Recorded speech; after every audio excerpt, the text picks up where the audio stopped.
Hello, I'm Ted Gamble, Chair of the British Architectural Library Trust, the nonprofit entity that supports the library and collections of the Royal Institute of British Architects in London. This is the initial presentation of our 2023 lecture series, presented in collaboration with the 20th Century Society, C20, the UK-based nonprofit organization focused on architectural education and the preservation of significant 20th century buildings in Britain. Entitled The Edwardian Period and the Grand Manor Tradition, this presentation is the first in a four-part series, From Portland Stone to Reinforced Concrete, British Architecture, 1900 to 1940, that focuses on the origins and development of modern architecture in the UK. The following three presentations will examine the extraordinary work of Giles Gilbert Scott, Charles Holden, and the pioneering modernists practicing in Britain prior to the Second World War. This initial lecture will be presented by Alex Bremner, Professor of Architectural History at the University of Edinburgh.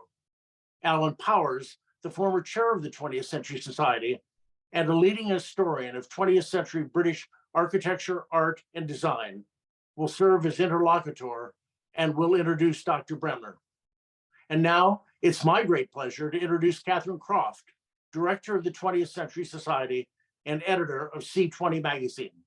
Catherine read architecture at Cambridge University, received an MA in Material Culture and Architectural History, and held a fellowship at the Winterthur Museum in Delaware. She has lectured throughout the UK and is an alumna of the Architectural Association. Catherine? Thank you very, very much, Ted, and we're delighted to be doing this with you, and it's lovely to see such enthusiasm for 20th century British architecture.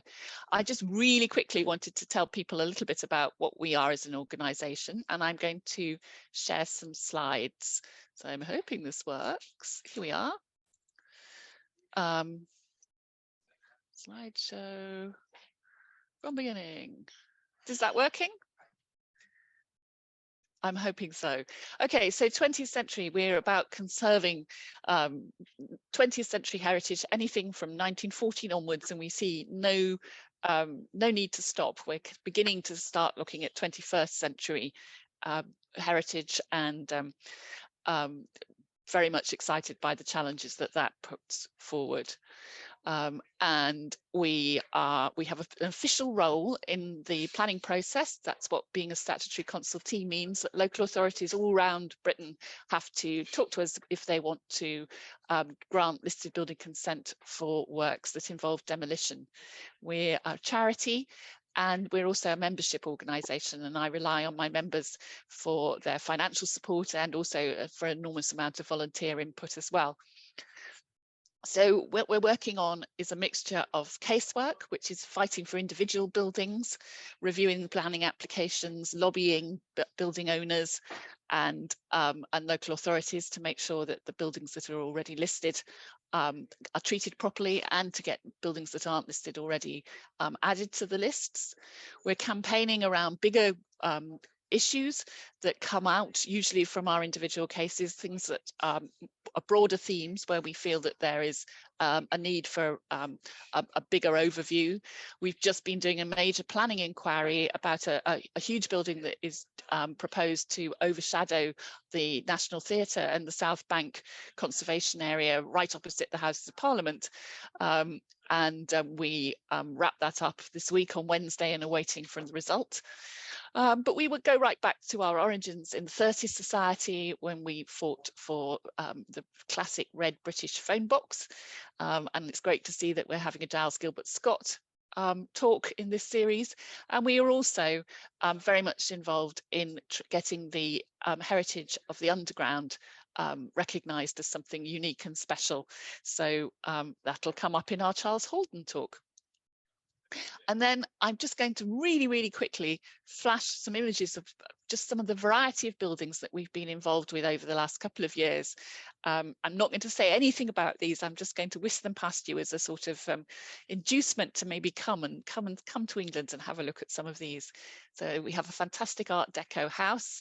We have a fantastic modernist pavilion building right on the south coast.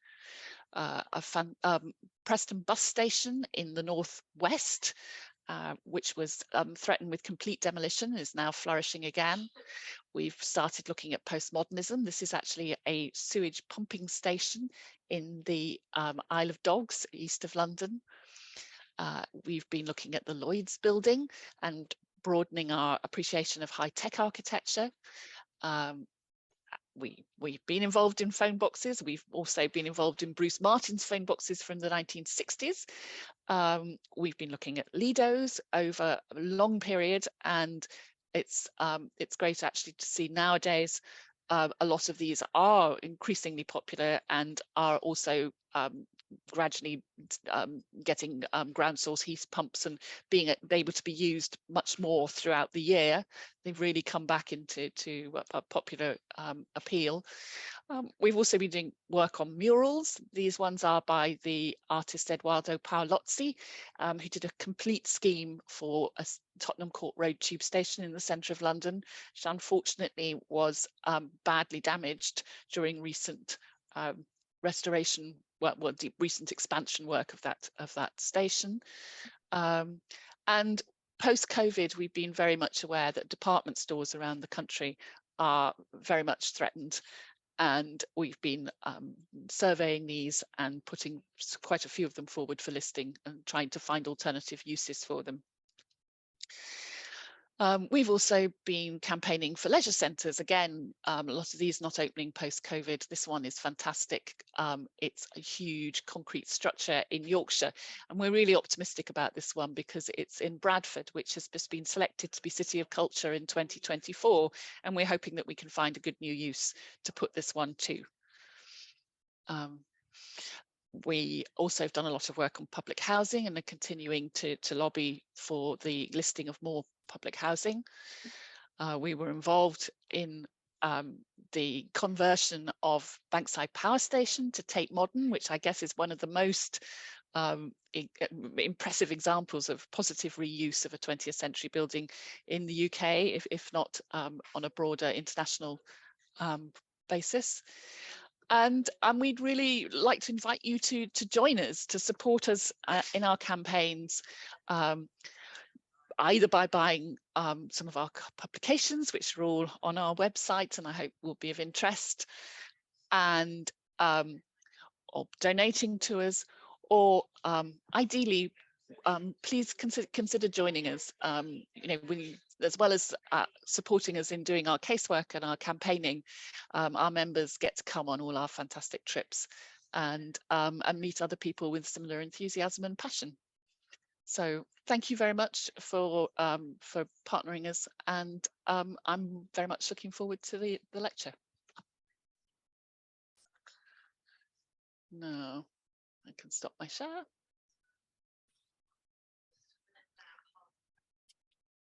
Alan, shall I hand over to you?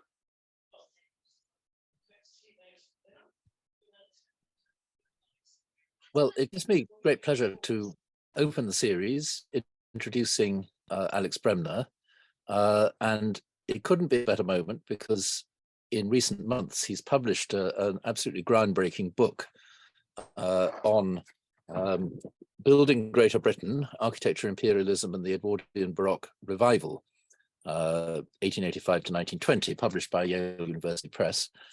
And I think this is very exciting. It sort of takes us back to the year 1900, which the 20th Century Society skips over a bit because the Victorians grabbed it long ago.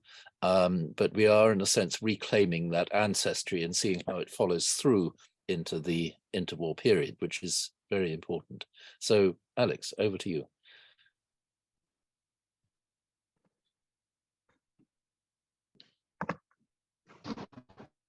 Good. Thanks very much for that, Ellen.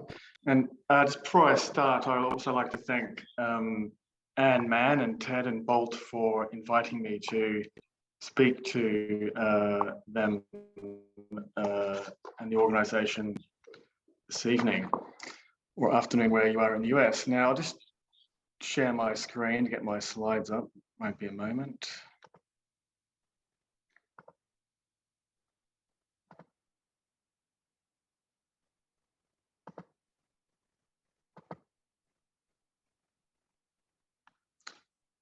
Good.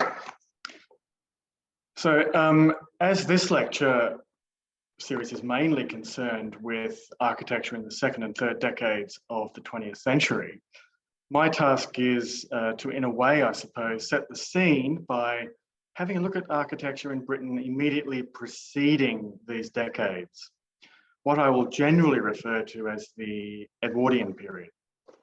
So from around the year 1900 up to about the beginning of the First World War.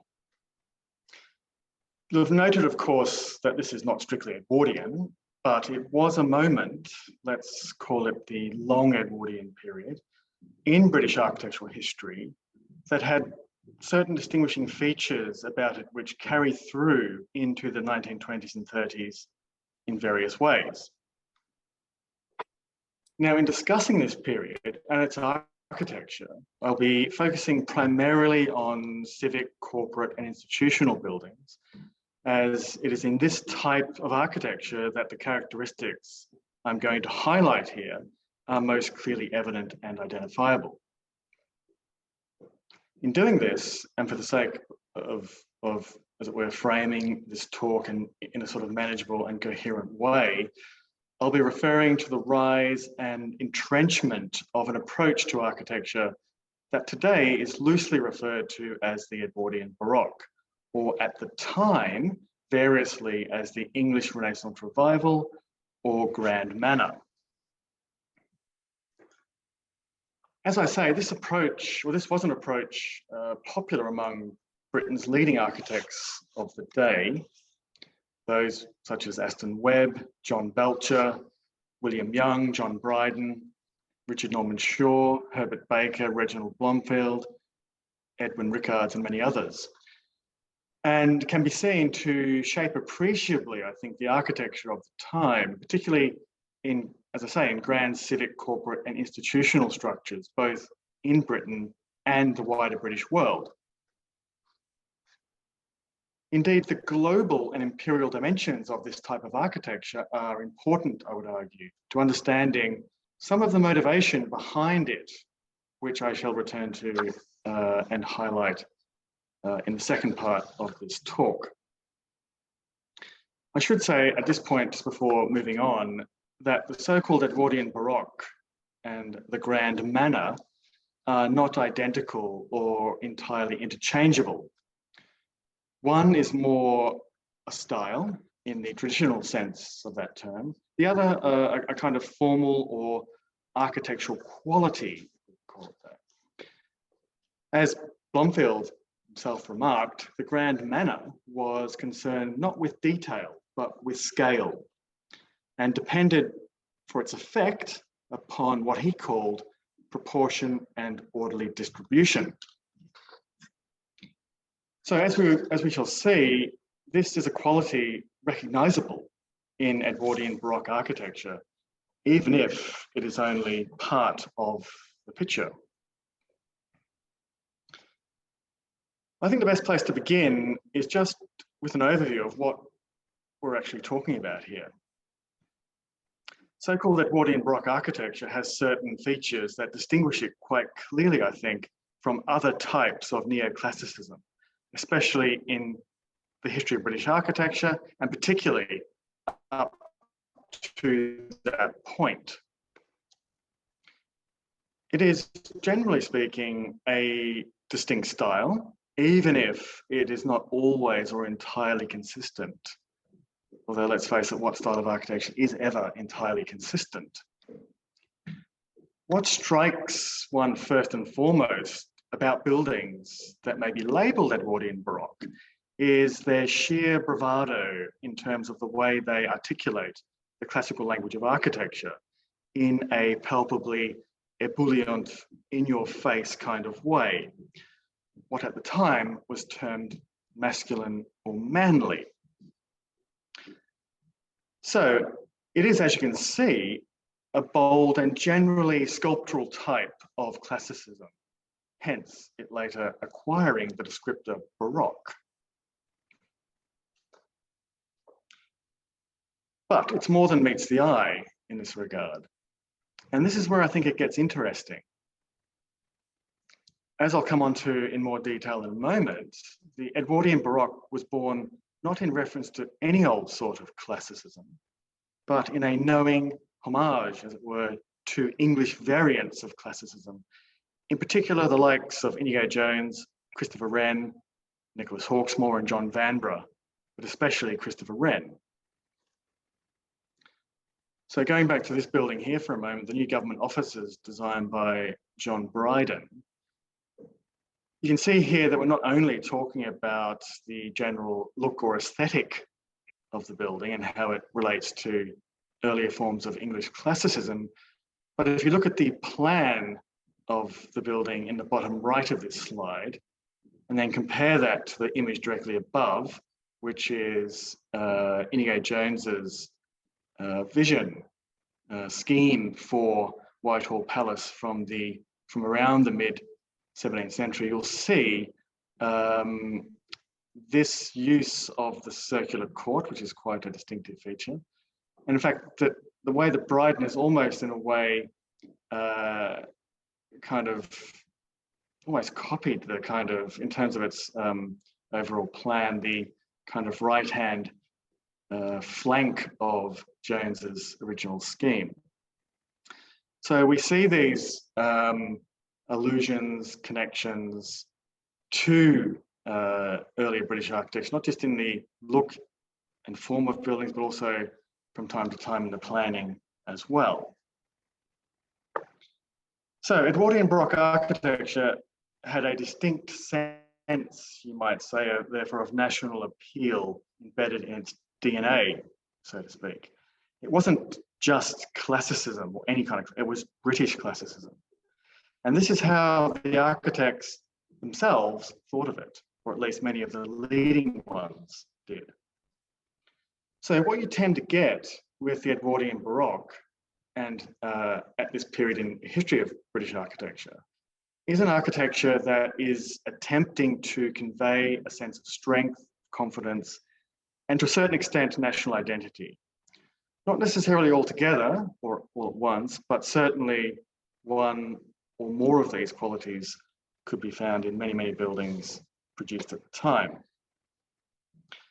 It's worth pointing out at this juncture that although described as Edwardian, it began, or this phase in British architecture began a little bit earlier in the late Victorian period. We see it starting to take shape, for example, in buildings such as Glasgow City Hall by William Young, who would then go on later to design the new War Office in Whitehall in the very early 20th century. We also see it coming through in a number of the competition entries for the Imperial Institute in London in 1887.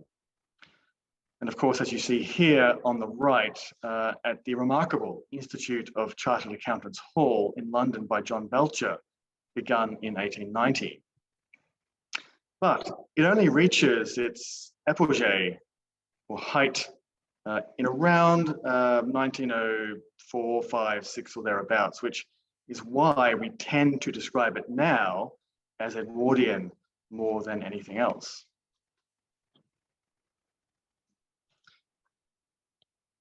Its material qualities are also distinct in this regard. Being based on English Renaissance precedent, particularly on that of Wren, there was, of course, a desire to replicate the feeling and quality of this architecture through a near consistent use of Portland stone, or stone that approximated Portland stone in terms of its colour and texture. To the extent the Portland stone was being specified on buildings in various parts of Britain where you would not normally expect to see it, in places such as Manchester, Belfast, or as far north as Edinburgh. This was not always the case, of course. Not every Edwardian Baroque building employed Portland stone, but quite a lot did. It was seen by many as part and parcel of the style, it seems. So the image I'm showing you here on the right is one such building in this style, originally a bank building that's not built using Portland stone, but in this case, a more local sandstone from around near Manchester. Having said all of this, however, we need to bear in mind that, like most styles of architecture, what we call the Edwardian Baroque was somewhat fuzzy around the edges. It was not part of any school of design, nor did it have a consistent theoretical basis to it. Although it revolved around a penchant for, as I was saying earlier, the architecture of Inigo Jones, Christopher Wren, and their followers, and was linked in various ways to wider changes in the mentality of the British public towards notions of nationhood and empire, the Edwardian Baroque was in reality more a kind of picturesque melange of forms, elements, and motifs. What's more, the fact that Jones was seen as a source of inspiration by the movement, yet was not what one would call a Baroque architect, is noteworthy, I think. This is where the use of the rather vague term Renaissance at the time helped to lump architects together in a way that a more scientific approach to art historical scholarship would keep separate. In this respect, the Edwardian Baroque was far from an academic movement, like the mature Gothic revival was, for example, before it. Grand Manner, in a wider sense, also included architecture influenced rather more by continental modes of design, albeit historic and still Baroque, from places like France, Germany, or even Italy. So here I'm showing some images on the screen by the architect Edwin Rickards, who leaned more towards this sort of continental or influence from continental Baroque architecture. And here are some of these buildings and schemes here. I think we can also point to Beaux-Arts influence as well, particularly in terms of planning. Certainly by the beginning of the second decade of the 20th century, a more academic approach along these lines was being called for explicitly in the push for increased functionality and efficiency within large and complex institutions that of course had no precedent in 17th century England. The clarity of Beaux-Arts planning had much to recommend it.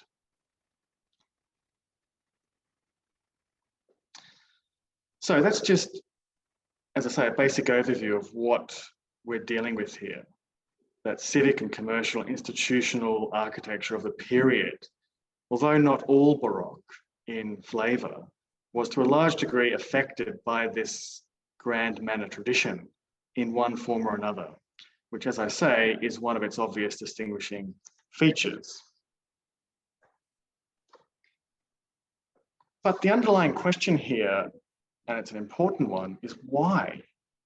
Why this particular approach to architecture at this particular time? Of course, these developments in architecture rarely happen for little or no reason. And the reasons are, of course, complex. The first thing to observe here would be that coming into the 1880s, there was an increasing degree of disgruntlement among leading British architects, more than the usual amount of disgruntlement, I would say, concerning the direction in which British architecture was heading. The Gothic revival had lost much of its steam by this time. Classicism was still a bit of a factional concern, especially in its purest sense, which left eclecticism rampant. The apparent incoherence of British architecture at this state of affairs fostered worried many. Terms such as disgrace and the like were being bandied around with more than the usual animus.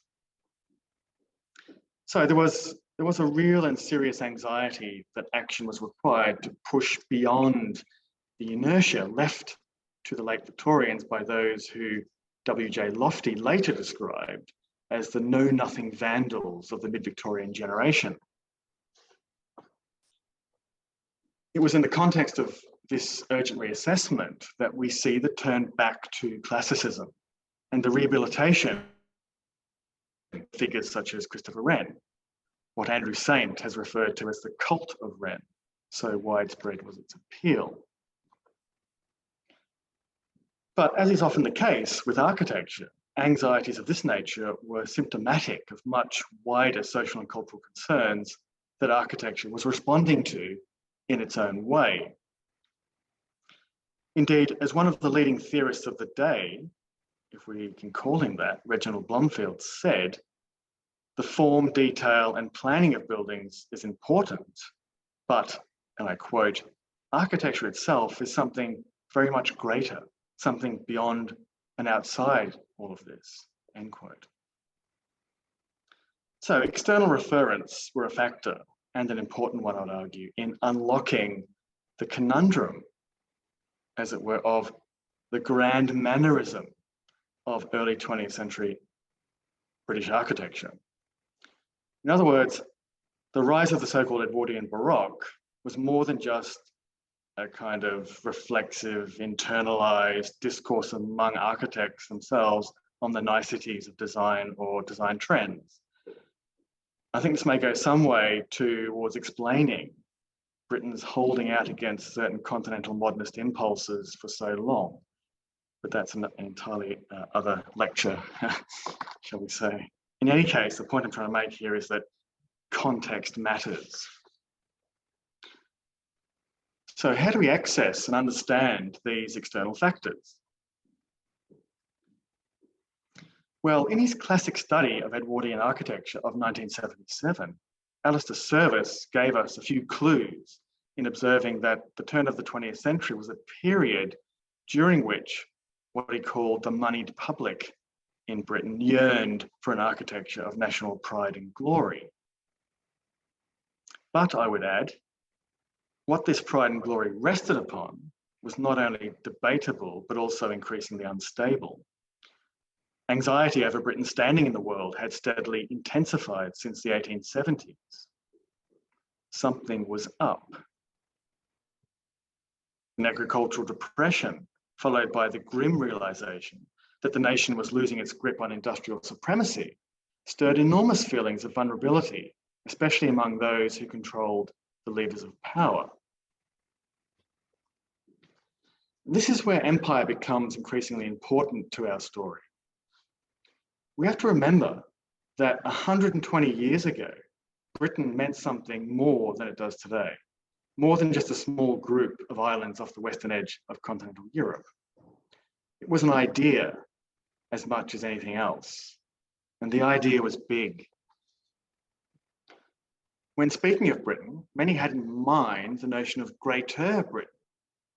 This was the concept of Britain's geopolitical extension, of course, through colonization, immigration, and empire. The idea of Greater Britain had currency and at times broad appeal during the period under discussion here, both within the British Isles and beyond. Whether invoked in relation to specific political projects such as Imperial Federation, or more loosely as a signifier of a wider British polity that included Britain's dominions of colonial settlement such as Australia, Canada, New Zealand, and South Africa. It promoted the sentiment that Britons, wherever they might be, constituted a socially, culturally, and ideologically cohesive unit of collective or Britannic nationhood. In any case, Britain, however one wished to perceive it, was under stress.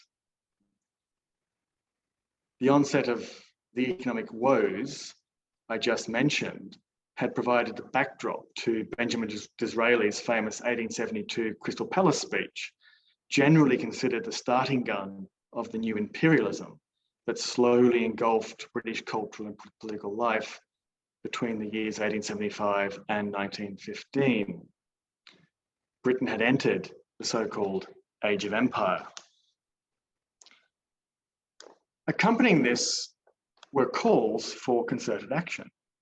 Confidence in the nation needed restoring, and Britain's international standing aggressively reasserted. Therefore, contrary to expectations of muddling through, something more strategic was now required. Everything from Imperial Federation and national efficiency to tariff reform was bandied around as a potential remedy to the nation's fear of falling. Now, whether an alarmist overreaction or simply the outcome of sensible and far-sighted government policy, systematic approaches of this kind not only became increasingly common, but were also taken more seriously. Why? Well, because once dominant, Britain now faced challenges at home and abroad that would have seemed to many remote, if not unlikely, only 20 years earlier. The meteoric rise of the United States, Russia, and the new Germany during this period could hardly be brushed aside as a minor inconvenience. These powers, especially the antagonism with Germany, posed a serious threat economically, politically, and militarily to British world order. Other European states were also on the lookout to build and magnify national glory through acquiring global empires of their own, as the ensuing scramble for Africa brutally demonstrated. Again, muddling through in a fit of absence of mind, as the great historian of empire, J.R. Seeley, once described Britain's rise to world power, did not make for coherent policy. Organised planning was now necessary if Britain was to reassert itself on the world stage and avoid going the way of the Dutch, Spanish, and Portuguese empires. Power was not only on the line, but prestige too. Now, it was amid this tumult of insecurity and decline that ideas of empire, nationhood, and identity would all be recast in the service of making Britain great again. And the effects would be felt across every facet of society, including in architecture.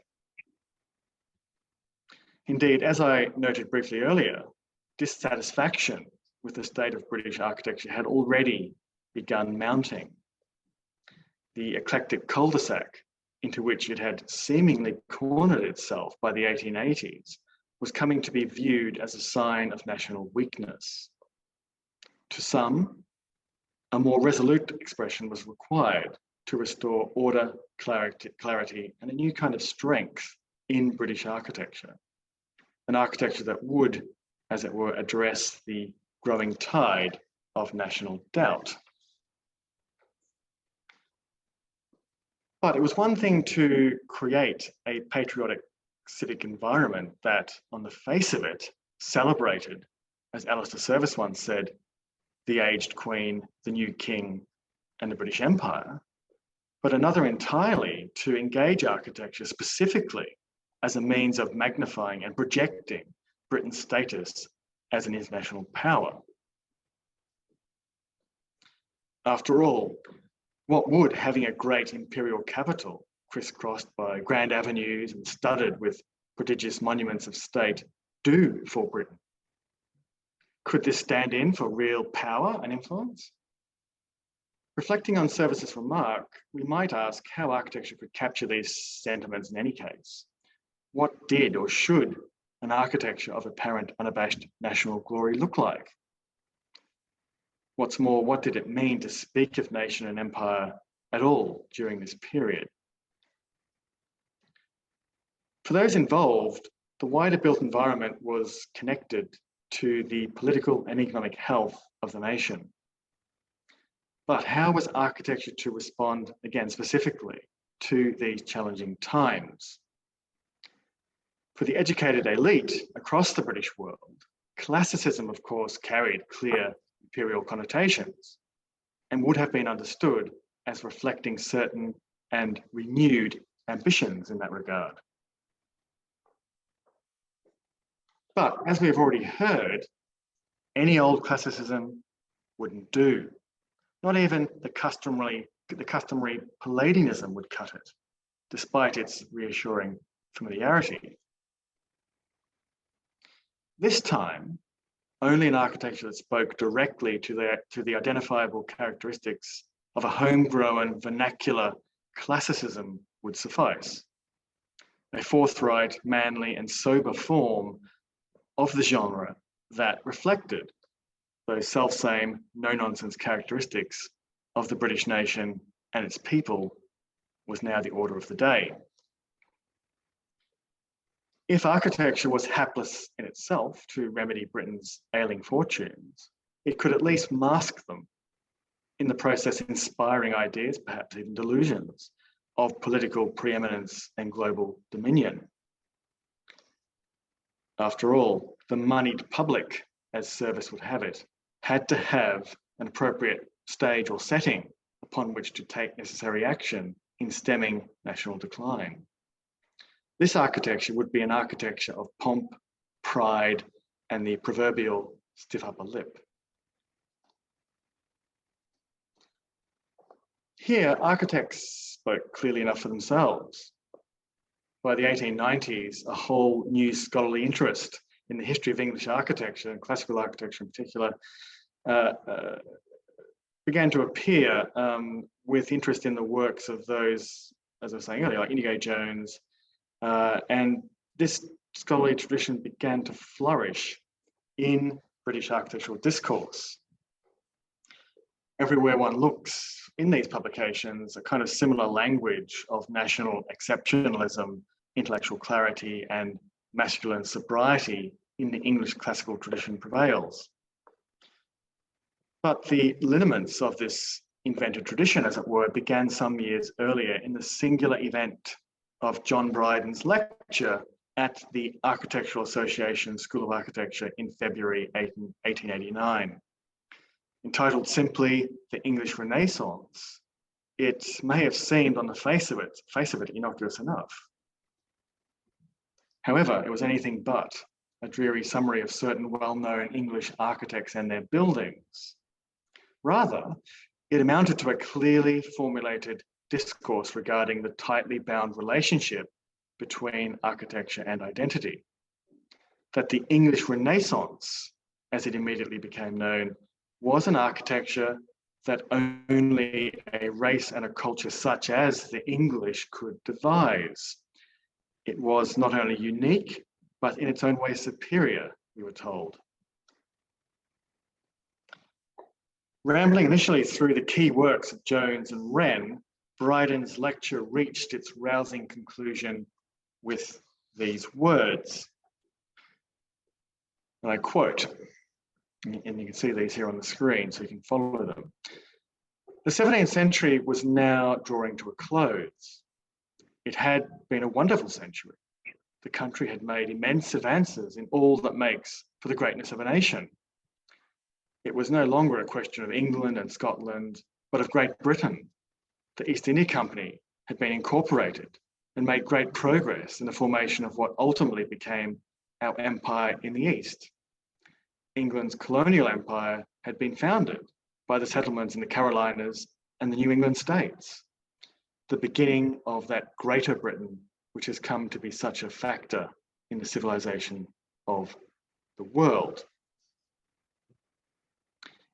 In literature, we have the immortals, Milton and Bunyan and Dryden.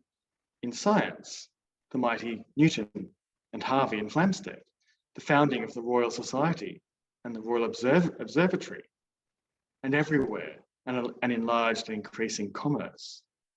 Through 60 years of it all, Wren worked away at his architecture.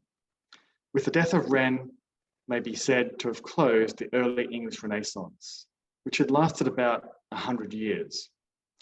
It had now become firmly established as the national style, the vernacular of the country. Such classic as this could never be found anywhere but in England. We must recognise that we are here in the presence of an English classical style as truly the embodiment of civilization and the life of the people. A living, working architectural reality, as much a part of England as its literature or its great school of painting. The nearest to us in time and in similitude of requirements. A great mine of artistic wealth open to all who have eyes to see, hearts to appreciate, and understanding to apply to the necessities of our day, end quote. This passage, indeed the entire lecture, is revealing for the level of awareness it displays among architects at the time of not only the history of British architecture, of course, but also that of Britain and its empire. It demonstrates full cognizance of Britain's historic political and economic rise in the world, and how this had become a fundamental part of contemporary British life.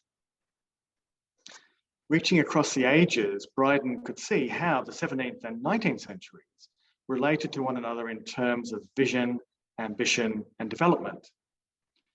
He was even able to distinguish between colonies of settlement and the Indian Empire, invoking the by then well-worn notion of Greater Britain as a type of globally continuous cultural configuration. And here, language mattered. Bryden could have articulated his history of English Renaissance architecture in any number of ways, but he chose this particular way. He deliberately employs terms such as national, English, and the people in relation to architecture, with a view to reducing the output of Jones, Wren, and their contemporaries to a kind of analogue of identity. In a sense, they and their buildings were presented as avatars of something greater and beyond themselves, as Blomfield might have said. Being a Scotsman, it's also noteworthy, I think, that Bryden invokes the idea of the union between England and Scotland as a critical moment in that history. Despite the fact that, to Bryden's mind at least, this supposedly mutually beneficial merger fell at the end of the long 17th century, it was nonetheless a fitting amalgam of two kindred cultures, the composite outcome of which was greater than the sum of its parts. As subsequent events had shown, it led to a new and superior British sense of purpose. Indeed, the select and compressed qualities of Bryden's potted history of Britain, acting as the glue that held his entire narrative of English Renaissance architecture together, this exhibits, I think, all the hallmarks of what some scholars have referred to as national time. This is to say that it mirrored contemporary rhetorical methods in which a chronology of historic events or moments were strung together in such a way as to stimulate and legitimize an identity-centered understanding of the past with respect to present needs or concerns. I think Bryden's history of Renaissance architecture, or English Renaissance architecture, is very much symptomatic of this phenomenon. There can be little doubt that Bryden's lecture helped set the tone for discussion of English Renaissance architecture through its carefully modulated language concerning ideas of Englishness. Being a lecture, however, it was naturally limited in its capacity to relay a detailed examination of historic buildings or ideas. But the interest it set in motion was soon picked up and developed by others. Between Bryden's lecture and the death of Queen Victoria in 1901, a number of serious and scholarly publications appeared that were dedicated specifically to the period of architectural production highlighted by Bryden. These included such imposing and influential tomes as Lofty's Inigo Jones and Wren of 1893, Gotch's The Architecture of the Renaissance in England from 1894, Belcher's London Churches of the 17th and 18th centuries, 1896, the lavishly illustrated later Renaissance architecture in England, published in 2 volumes by John Belcher and Mervyn McCartney between 1898 and 1901. And of course, Inigo Triggs and Henry Tanner Jr.'s Some Architectural Works of Inigo Jones of 1901. In all of these works, except Gotch's, which was concerned more with the sort of earliest phases of Renaissance architecture, the stars of the show were, of course, and naturally enough, Inigo Jones and Christopher Wren, with mention of architects such as John Webb, Nicholas Hawksmoor, James Gibbs, John Vanbrugh, Colin Campbell, William Chambers, among others. Considering this, it's important to observe that these publications cannot be taken as mere disinterested accounts of the history of English architecture. They were all party to peddling a particular agenda, more or less. Lofty's book, for one, was conspicuously subtitled The Rise and Decline of Modern Architecture in England. It begins with a damning indictment of the damage caused to contemporary English architecture by the mid-Victorian Gothic revivalists. Lofty, who was not an architect, but a journalist and an antiquarian, believed that if architects were incapable of changing their ways, then he would enlist their patrons to bring about change for them. I know, he reflected somewhat ruefully, that what I have said may not be well received by the ordinary modern architect, end quote. But for him, as for so many others, drastic action was now required. In setting out to present English Renaissance architecture as not merely a historical phenomenon, but a potentially remedial one, these publications were operative in the sense suggested by Manfredo Tafuri. This is to say that they worked on two distinct yet overlapping registers. First, in describing and cataloguing buildings and details of a genre, they sought to establish both a history and type of canon. Second, they worked to insist, through a process of conscientious filtering and knowing commentary, that these buildings were not only remarkable, but also exemplars to be followed by contemporary practitioners. This is what Bryden meant when he remarked, none too subtly, that the buildings of Wren and his followers were not only of historical interest, but particularly fit for the needs of the present, leaving, he insisted, and I quote, a precious heritage to keep and to guard, and above all things, to study and maintain, end quote. Belcher and McCartney likewise noted how they hoped such studies would see, quote, the gradual return to principles of purity and dignity in English architecture, end quote. So this kind of architecture, that is that of the opening decade and a bit of the 20th century, was based on an idea or a vision of what British architecture could and preferably should be.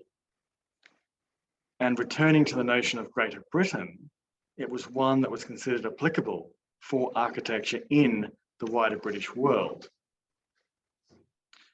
We therefore see it popping up in various parts of the British Empire, especially in the so-called white settler dominions that I mentioned earlier, places such as Australia, New Zealand, Canada, and South Africa, pursued either by emigre architects or those wanting to further the architectural causes of the mother country.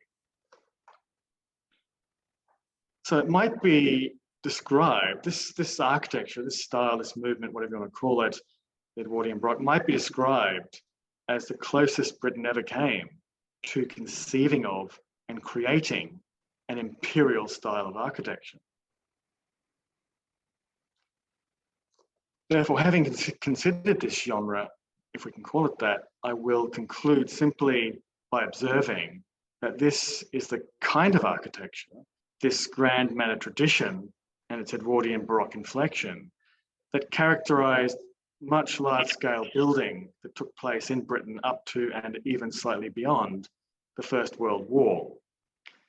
The Edwardian Baroque was one rather popular manifestation of it, but other European and Beaux-Arts influences were part of it too. In each case, however, there was an emphasis, as Blomfield would say, on scale, proportion, and orderly distribution of forms that gave this kind of architecture its identifiable boldness and power. A boldness and power, a geometry even, the residue of which you can see lurking, I think, in the background of the work of later architects, and of course those who you will encounter in the remainder of this lecture series. Thank you.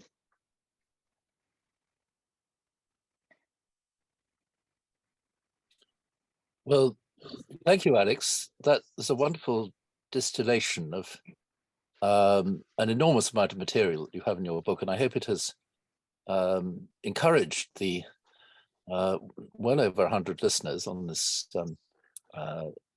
Zoom to get the book and explore it further, because this has been a very dormant subject area which you have, I think, brought back to life. I go back 40 years to, you know, when I was researching around this area. How do you fit it into your own sort of development as a historian and writer?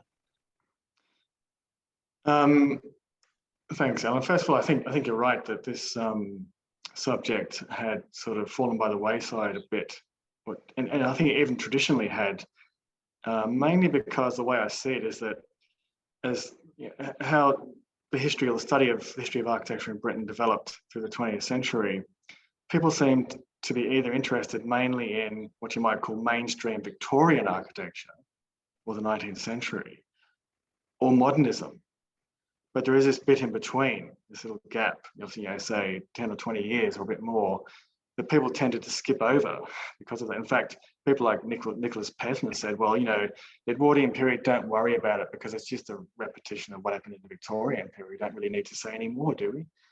I think this is a kind of vast underestimate of what a careful study of the Edwardian period has to offer the history of British architecture. So it was that, in a way, that sort of piqued my interest in it. I mean, myself, I sort of started off, and my first love really is, I guess, Victorian architecture proper, particularly through the mid decades of the 19th century. But going as far back as my own PhD, I had a chapter in that on this latter phase, this sort of very late 19th, early 20th century phase in the history of British architecture. So it's something that's always been there, sort of hovering in the background, something I've always had an interest in. I published the odd bits and pieces on it over the years, either as small journal articles or bits and pieces in book chapters. But I got to the point where, especially after having finished my last big book on Victorian Gothic or Imperial Gothic architecture in the wider British Empire, that which focused on church buildings, I wanted to return to secular buildings and look at classicism. And this just seemed like a topic ripe kind of for the picking, I guess. It just, because as I said, it had been, and as you noted, it had been some 40 or 50 years even since people had, like Alistair Service, had really sort of studied it in any kind of detail. He left a few clues in his wake, which I kind of was threads which I picked up and sort of ran with, which is how I get to this point today. Yes, I mean, the fact that you followed from Imperial Gothic to Imperial Classical makes me wonder whether the essential imperialism isn't in fact rather a movable thing, that it's whatever style people at the time want it to be will be imperial for them. Yeah, I think that's true to a certain extent. So in a way, if we take the Gothic revival, for example, as a starting point, the mature Gothic revival, so from the time of sort of Pugin onwards, and its sort of archaeological and scholarly manifestations through architects like Street and Scott and Bodley and Burgess and so on, the great Gothic revivalists.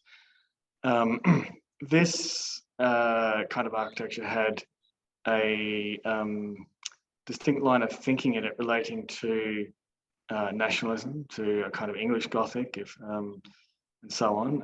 Again, it wasn't always the case. Many looked to France and for inspiration, but there was definitely a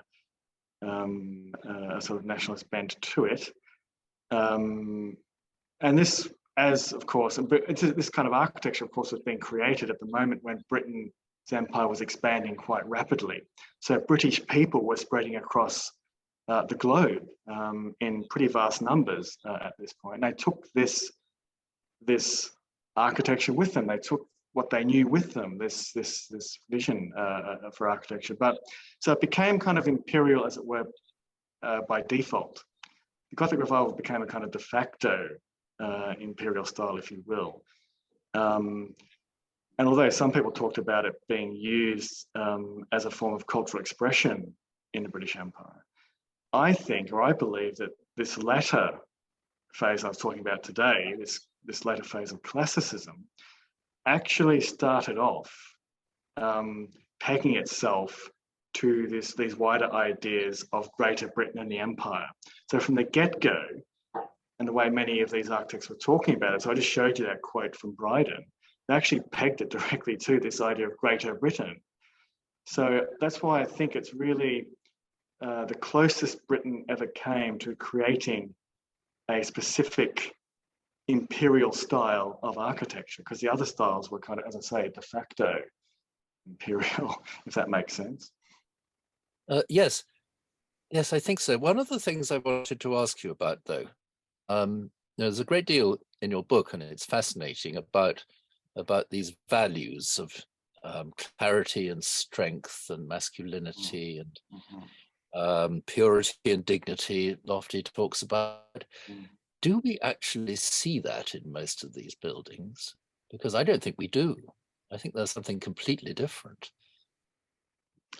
Well, maybe it's a matter of perception, Alan. I think for me, what strikes me about them, looking at them, is especially when you compare them to not only the kinds of classical buildings that were being produced just immediately prior to, say, the moment of the rise of this, or this return to this sort of national classicism. When you compare it to these kind of earlier forms, what strikes me is the sort of overt sculptural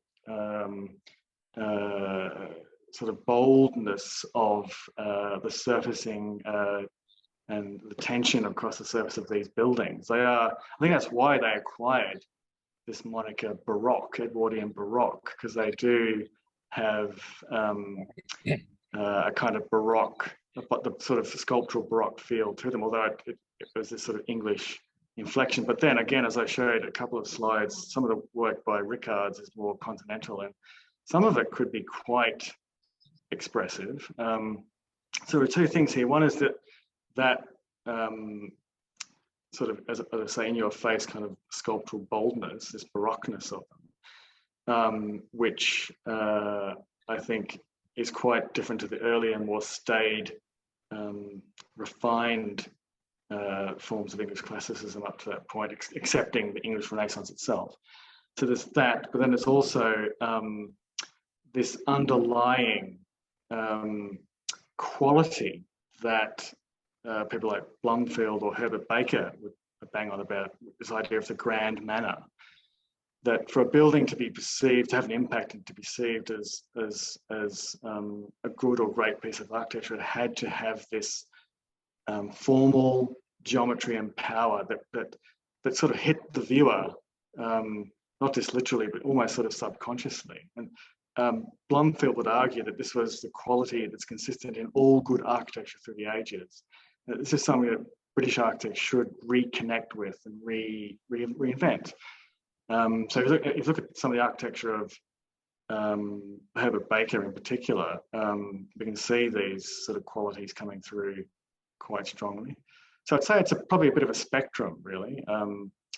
You can have some more of this florid kind of sculptural Edwardian Baroque architecture, and going all the way through to a more kind of equally bold but less sculptural kind of form in the work of people like Baker, for example, particularly in buildings like the Union buildings in South Africa. So it's that's how I see it. And this is something I think it interests me. I mean, those values, I think, are much more displayed in what we've got on the screen at the moment, rather than in the majority of what we've seen.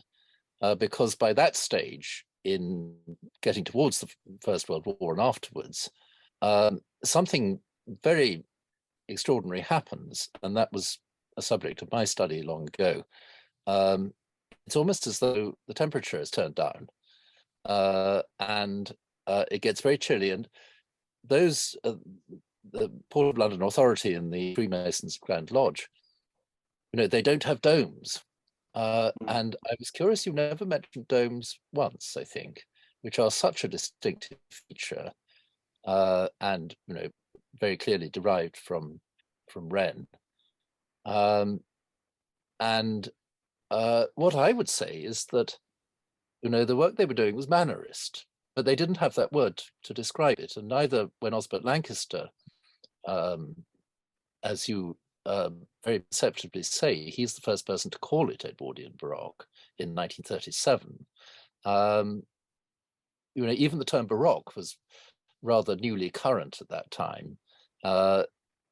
What we think of as Roman Baroque, Blomfield and his friends, they despised that. It was terrible. It wasn't what they wanted at all. Yes, it's true. There are many examples. So when it's interesting because if you peg it to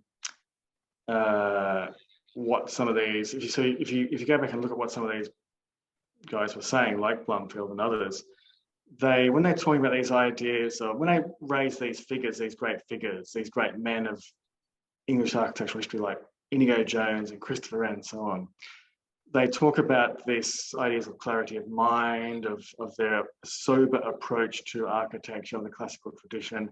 And then they, in some cases, in fact, quite a few cases, they then compare this to what had gone wrong in art classicism on the continent.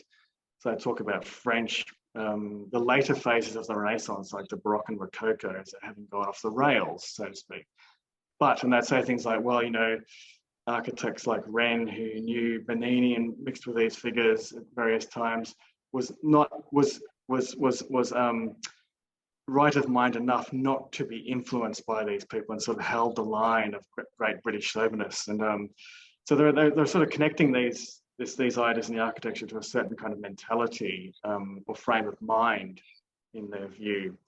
And I think what you're saying about domes, of course, yes, it's very true. So in some of these buildings I showed, you see they have these domes on them, and they are a direct reference to some of these great buildings by the likes of Wren. So, of course, St Paul's Cathedral, but also Greenwich Royal Naval Hospital.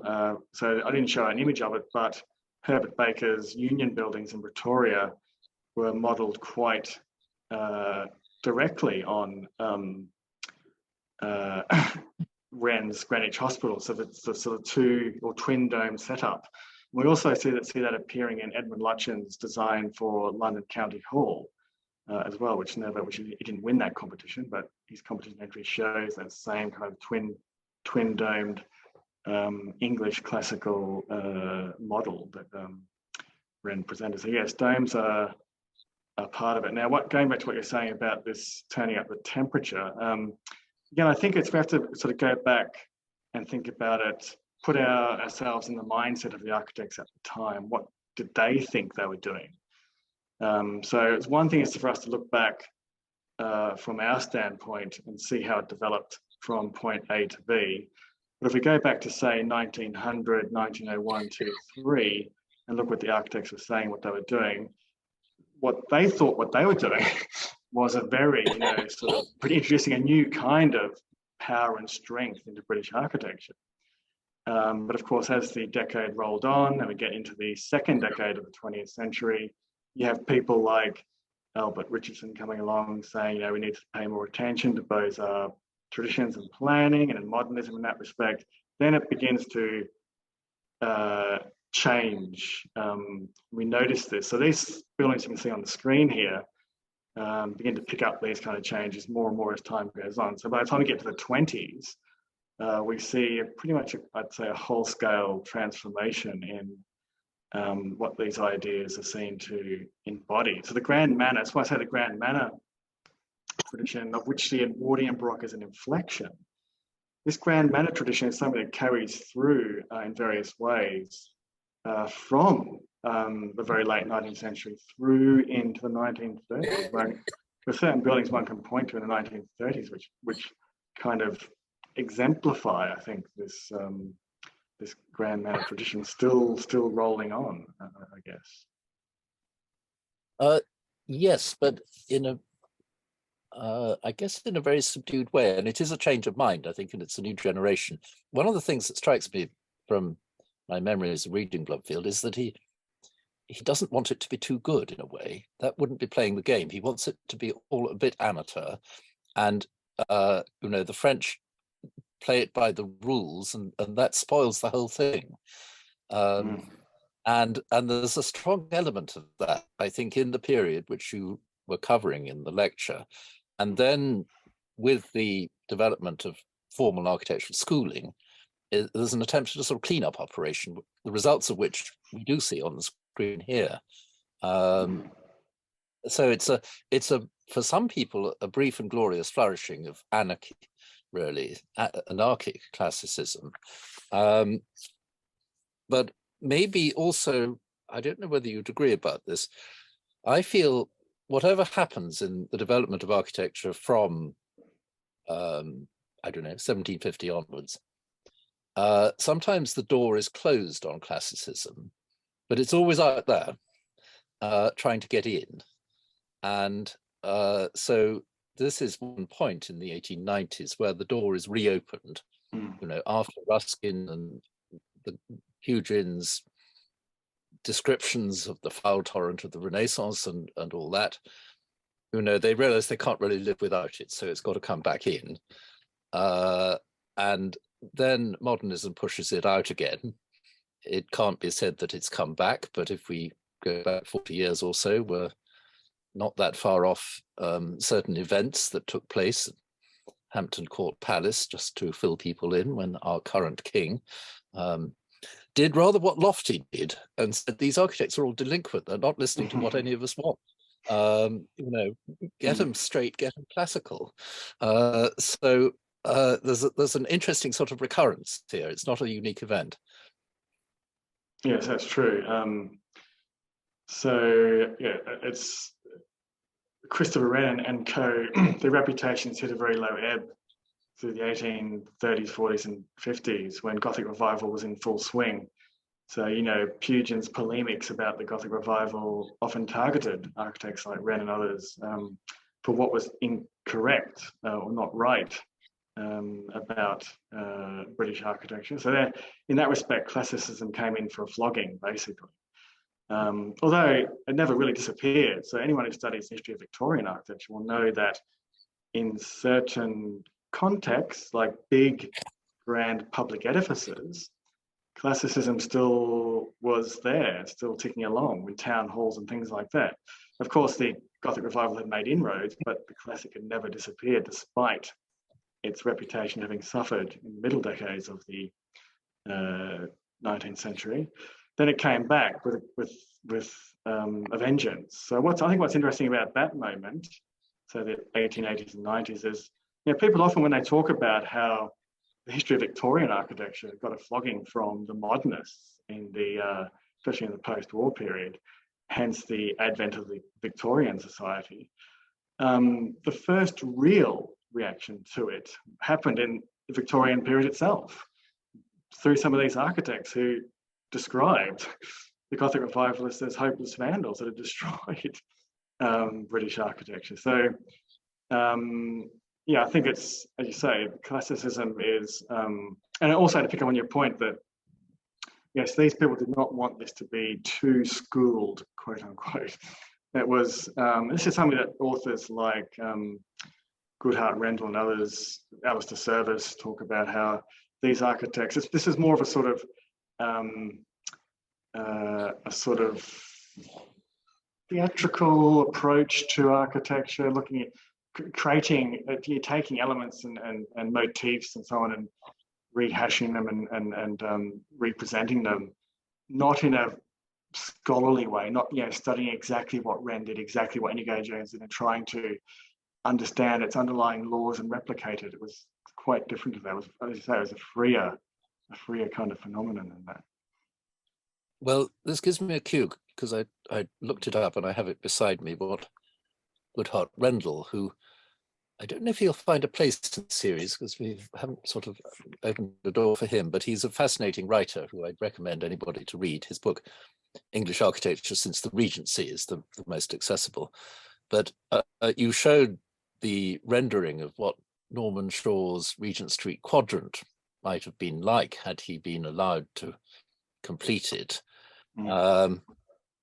and Goodhart Rendell was of the generation for whom that was an abomination. You know, Nash's work was being destroyed, but if it was being destroyed, at least it could be replaced by something with dignity and appropriateness. And he says, not even his gusto and bravura, that is Norman Shaw's, can obscure the fact that he was playing a new game of which he was too old to learn the rules, and playing it in a boisterous and extremely dangerous way. And he says this elsewhere in other forms, but the sense that the rules did matter, this is why they liked Wren, because he was an amateur. You know, he got a pass where others wouldn't. And it's a very fascinating way of looking at it. It's, as you described, you know, the idea of the amateur in sport is very important. You know, it's like a sort of gentleman's game, right? The English, in the classic English ideal. But it's also, I think, having read Goodhart Rendell on this stuff, he clearly didn't like the what we call the Edwardian Baroque much at all. And although interestingly, he does say in that book that perhaps now, i.e. his time, was not the right time to do a proper assessment of this kind of architecture, that perhaps we're a bit too close to it, and that maybe 50 or so years hence would be the time to look back on it and reassess it. So interesting, that's kind of what we're doing now. You know, some 50 or 60 years later, we're sort of going back and looking at it in the long view and trying to make sense of it, I guess. Yes, well, I think perhaps it's time that we wound this up. Thank you very much for your very enlightening answers, quite apart from the lecture itself. And this has got us in your final slides into the interwar period, which the next two lectures are mainly focused on, although they're both the subjects of very long-lived architects who worked before 1914 and continued after 1945. So they give us a very long span, but I don't know if it falls to me to announce the next lecture. David Fraser Lewis on Giles Gilbert Scott on the 23rd of February, but I will hand back to Ted now to close the session. Thank you very much. I just want to thank Alex, Alan, and Catherine for their participation in what's truly an excellent program today. Also remind everyone not only of the Giles Gilbert Scott lecture coming up, but the two following ones. The actual schedule, Giles Gilbert Scott and the Definition of Modernity Between the Wars with David Fraser Lewis, will take place on Thursday, February 23. Charles Holden, an architect of many styles and subtle forms, with Elaine Harwood, will take place on Thursday, March 30th. And Modernism, Revolution or Reinvention, with Alan, will take place on Thursday, April 27.